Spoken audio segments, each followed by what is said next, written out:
નમસ્કાર સાધક દર્શકો, હું છું ઉર્જા, આદ્ય પરમ સદગુરુ સ્વામી શિવાનંદ ધોનીવાલે દાદાજીની શિષ્યા. આપ સર્વેને મારા જય શ્રી સ્વામી શિવાનંદ દાદાજી કી. મિત્રો, વિકારોની જ્ઞાન યાત્રામાં હવે આપણે પહોંચ્યા છીએ આપણા ચોથા વિકાર પર.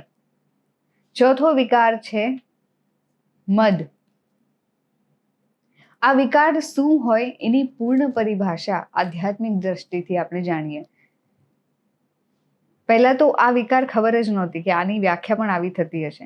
મદ એટલે એવો નશીલો વ્યક્તિ કે જે એના નશામાં જ મદમસ્ત છે. નશો કોઈ પણ વાતનો હોઈ શકે, પૈસાનો હોઈ શકે, સત્તાનો હોઈ શકે, કોઈ પણ વાતનો નશો હોઈ શકે. અને એ નશામાં એ વ્યક્તિને પોતાના સિવાય બીજું કોઈ દેખાતું જ નથી.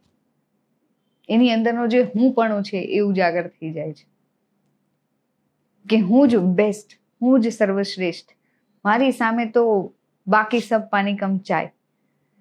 અને આ જ કરવામાં પછી જ્યારે એ યમલોકમાં જાય છે ત્યારે સામે યમરાજ જ સ્વયં કહે છે કે યમ હે હમ.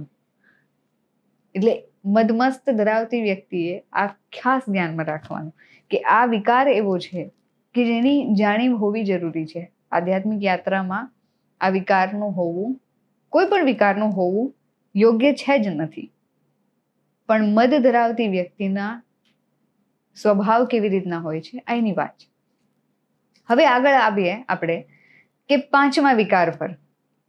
પાંચમો વિકાર છે આપણો મત્સર.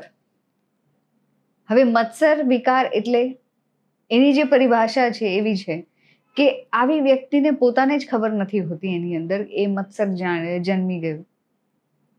એ વ્યક્તિ બહારેથી તો એટલી ખૂબ સુંદર, ખૂબ શાંત દેખાશે, પણ મનમાં એ ભાવ હોય કે કોઈનું સારું નહીં જોઈ શકતું હોય, કોઈની પ્રગતિ નહીં જોઈ શકતું હોય, ચાહે એ આધ્યાત્મિક હોય, ભૌતિક હોય કે કોઈ પણ પ્રકારની પ્રગતિ હોય, એ પ્રગતિને એ જોઈ નહીં શકતું હોય. અને એ મત્સર ક્યારે ઈર્ષ્યા ભાવમાં પરિવર્તિત થઈ જાય છે એને પોતાને ખબર નથી હોતી.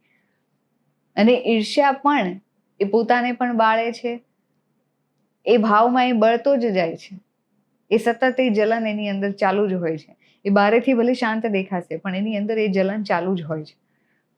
એ કોઈની પ્રગતિથી બળવાની, કોઈનું સારું એ ન જોઈ શકવાની, આ ભાવથી એ સતત પોતાની અંદર બળતો રહે છે. આ છે મત્સર. પછી આવી હવે આપણા છેલ્લા વિકાર પર, એ છે અહંકાર. અહંકાર તો ઘમંડ તો રાજા રાવણના પણ નથી ટક્યા. આવા વાક્યો હંમેશા આપણે આપણા વડીલોથી સાંભળેલા છે. આ એક એવો ભાવ છે ને, અહંકાર ભાવ, એ ઘમંડ ભાવ કે જે આપણી અંદર આવી જાય છે ને, આવ્યા પછી એ ખબર પણ નથી પડતી કે આપણી અંદર એ ક્યારે પ્રવેશી ગયું.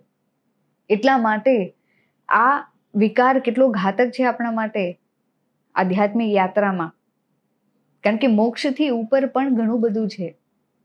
દાદાજીને પ્રાપ્ત કરવા તો ખૂબ મોટી વાત છે.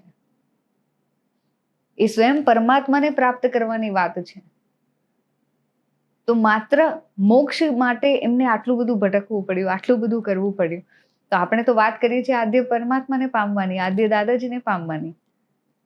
તો આદ્ય દાદાજીને જો પ્રાપ્ત કરવા છે તો આદ્ય પરમ સદગુરુ સ્વામી શિવાનંદ દાદાજીનું માર્ગદર્શન અતિ આવશ્યક છે. અને એમના માર્ગદર્શનમાં જ આદ્ય દાદાજીને આપણે સૌ પ્રાપ્ત કરી શકીએ છીએ. જય શ્રી સ્વામી શિવાનંદ દાદાજી.